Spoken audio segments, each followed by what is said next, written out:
اعوذ باللہ من الشیطان الرجیم بسم اللہ الرحمن الرحیم ان اللہ و ملائکتہ یصلون علی النبی یا ایہا الذین آمنوا صلوا علیہ وسلموا تسلیما اللہم صلی علی محمد و آل محمد یا علی علیہ الصلوۃ والسلام مدد۔ آپ میں سے اکثر احباب تو مجھے جانتے ہیں، اور جو نہیں جانتے ان کو میں آج اپنا تعارف کروا دیتا ہوں کہ میری اکثر تحریریں آپ نے پڑھی ہوں گی جس کے نیچے میں لکھا ہوتا ہے تحریر حق علی، اور میں نے سوچا کہ میں وہ تمام تحریریں جو میں نے لفظوں میں بیان کی اب تک پہنچی انہیں اب آپ کے سامنے ہو کے جو ہے نا وہ پہنچایا جائے۔ اکثر وہ تمام سوالات جو مذہب شیعہ پر کیے جاتے ہیں، جو بنیادی سوالات ہیں، ان ویڈیوز میں ہم ان کے جوابات آپ تک پہنچائیں گے، کیونکہ یہ سوال مجھ سے ہوئے، میں نے جستجو کی، میں نے ان کے پیچھے بھاگا، ان کے لیے پڑھا، سنا، اور اب آپ تک میں پہنچا رہا ہوں۔ بعض اوقات ایسا ہوتا ہے کہ سوال کیا جاتا ہے لیکن سوال کا جواب یا تو سوال کرنے والا نہیں سمجھتا یا پھر جواب دینے والا اس کو بہتر طریقے سے سمجھا نہیں پاتا۔ مثال کے طور پر ہم پر اکثر ایک سوال کیا جاتا ہے جو مجھ پر بہت دفعہ کیا گیا کہ شیعہ ائمہ علیہ السلام کے ساتھ جل جلالہ کیوں لگاتے ہیں؟ تو میں نے اس پر تحریر بھی لکھی اور سمجھانے کی کوشش بھی کی، لیکن آج میں اس کو ریکارڈ کروا دیتا ہوں تاکہ اس جواب کو سمجھنے کی کوشش کی جائے جو لوگ سوال کرنے والے کرتے تو ہیں لیکن سمجھتے نہیں۔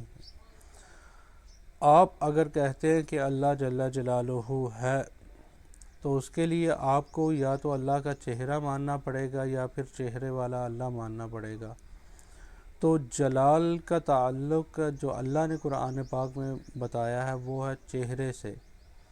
وہ ارشاد فرماتا ہے کل من علیہا فان ویبقی وجہ ربک ذو الجلال والاکرام، کہ زمین پر ہر چیز فنا ہو جائے گی سوائے تمہارے رب کے اس چہرے کے جو ذو الجلال والاکرام ہے۔ تو پتہ چلا اللہ کا جلال اللہ کے چہرے سے ظاہر ہوتا ہے۔ ویسے بھی جلال اللہ کی صفت ہے اور صفت کا اظہار اس کے مظہر سے ہوتا ہے، جیسا کہ اللہ رب ہے، اللہ رحمان ہے، اللہ رحیم ہے، اللہ غفور ہے، اللہ شکور ہے۔ تو اگر تمام صفات کو اللہ مان لیا جائے تو اس طرح بہت سے اللہ بن جائیں گے، اس لیے ایک ذات کو ماننا پڑے گا جس سے صفات کا اظہار ہو، اور اللہ ایسا نہیں ہے کہ جس پر کیفیت کا اطلاق ہو۔ کیفیت کے لیے کوئی جسم ہونا چاہیے، جسم کا اظہار ہونا چاہیے، پھر اس سے جلال کا جو ہے نا وہ ظاہر ہونا چاہیے۔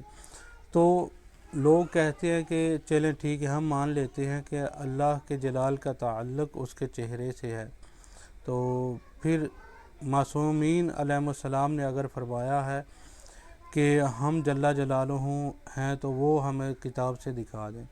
تو میرے بھائی کتاب سے دیکھنے کی ضرورت نہیں ہے، کتاب میں ایک ہی فرمان کافی ہے کہ ہم اللہ کا چہرہ ہیں۔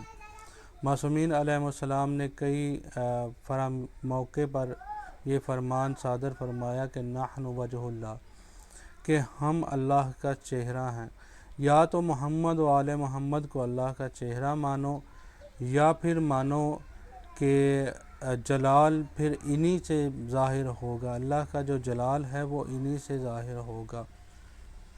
تو اگر آپ محمد اور آل محمد کا انکار کرتے ہیں تو اس کے علاوہ بھی آپ کو اللہ کا چہرہ ماننا پڑے گا جس سے اس کا جلال ظاہر ہو، جس سے اس کی یہ کیفیت جو ہے یہ جلال والی یہ ظاہر ہو۔ تو قرآن میں تو اس نے فرما دیا کہ میرا جلال میرے چہرے سے ظاہر ہوتا ہے، تو محمد اور آل محمد کو اللہ کا چہرہ ماننے کے علاوہ کوئی آپشن موجود نہیں ہے۔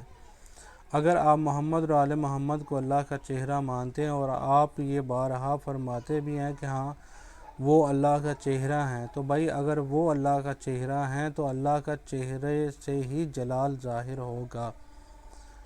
امید ہے آپ کو یہ جواب پسند آیا ہوگا۔